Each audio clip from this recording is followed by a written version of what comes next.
গভীর রাতে বনগাঁ এলাকায় হানা এসটিএফ ও বনগাঁ পুলিশের অভিযানে পুলিশের জালে বড় অস্ত্র কারবারি।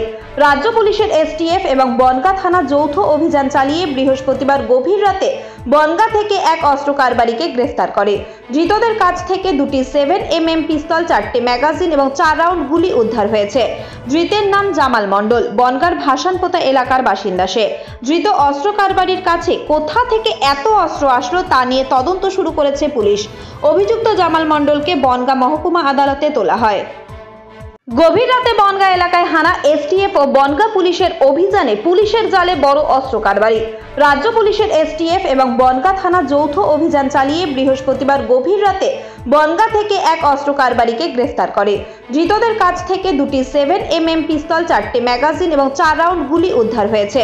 ধৃতের নাম জামাল মণ্ডল, বনগাঁর ভাসানপোতা এলাকার বাসিন্দা। সে ধৃত অস্ত্র কারবারির কাছে কোথা থেকে এত অস্ত্র আসলো তা নিয়ে তদন্ত শুরু করেছে পুলিশ। অভিযুক্ত জামাল মণ্ডলকে বনগাঁ মহকুমা আদালতে তোলা হয়।